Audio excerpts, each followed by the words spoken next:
So we've made our way to Panama City, and we just arrived a couple of hours ago, and we're actually enjoying ourselves here. We've decided to take a couple of days before our next flight that will take us to Athens, Greece. Yeah, we figured since we're in Panama City, why just go airport, change planes, fly across the pond? Why not take a couple days here and see what there is? So we haven't really started into that part yet. We've made our way to the hotel, which that was a little bit of an adventure, but completely worth it, and how we ended up at lunch. Yes, we decided to skip the $35 taxi from the hotel and take the $1.40 metro.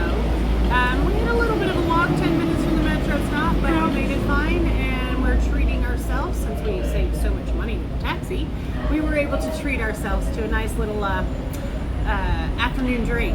Yes, can't Ice beat cold sangria. But yeah, we're gonna go explore Panama City and see what there is here.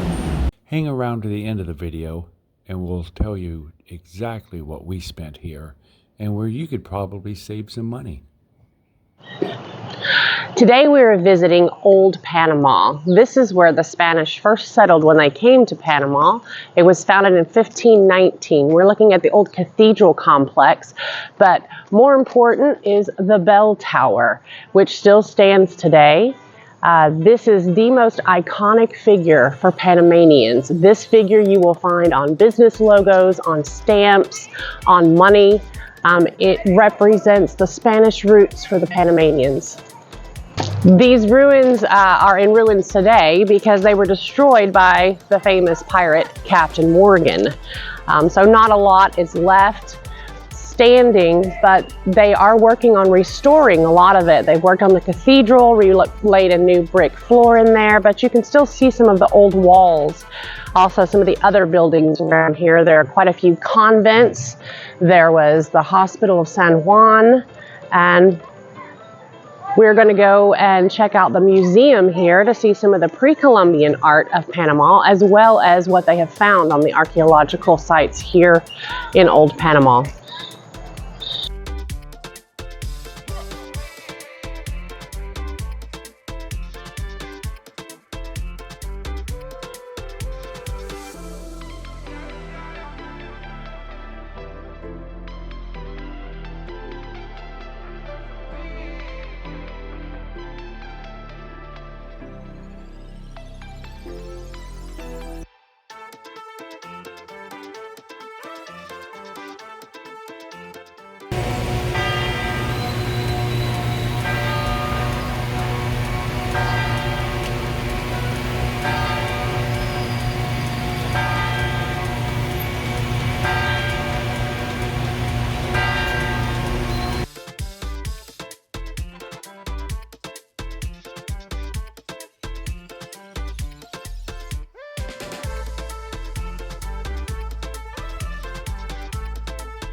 We're in the ruins of St. Dominic's Church, and this big flat arch behind us has been a tourist draw since the 1800s. It was declared a National Heritage Site in 1941.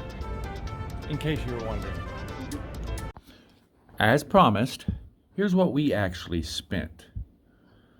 For our hotel, well, we kind of treated ourselves on this trip. We picked a really nice hotel with a rooftop pool, a nice bar up on the rooftop, a nice restaurant, and a really high-end room. But a room can be found on Airbnb or Booking.com for as low as $11 a night. Now, we spent $70, but like I said, we treated ourselves on this trip. We stayed in Centro, where it was convenient to get to everything. Food, once again, we treated ourselves this time, and we spent about $22 a day. But if you're at an Airbnb or possibly even house sitting and have a kitchen available, groceries are very cheap in Latin America. Transportation to and from the airport, if you use a yellow cab, which I really recommend staying away from, they are a ripoff in Panama City. A yellow cab will cost you about $37 to get from the airport to Centro. Uber is available and can be used for about $17 from the airport into Centro. Now, we chose to use the Metro system. You can get a Metro card at the airport in Terminal 1. Metro will cost you about $1.40 to get all the way into Centro. When we went to Old Panama, we spent $10 each to get in, but this money is used for the restoration of this site and to maintain the museum. It's well worth it. You can easily spend a day here exploring the site. If you are a citizen of Panama, it's only $5. Casco Viejo doesn't cost anything. It is a beautiful area to explore, and once again, you can spend an entire day here walking around and looking at the old city. Quite a beautiful sight. If you're traveling anywhere in Latin America, Copa Airlines is by far the best deal. Their major hub is in Panama City, and they have flights from there to everywhere. You can fly into multiple places in the United States, all throughout Central America and South America. If you book through them and use that hub, then it's easy to spend a little bit of time between your connecting flights, a day or two even. For the both of us, we spent about $115 in total per day, but it can be done for under $20.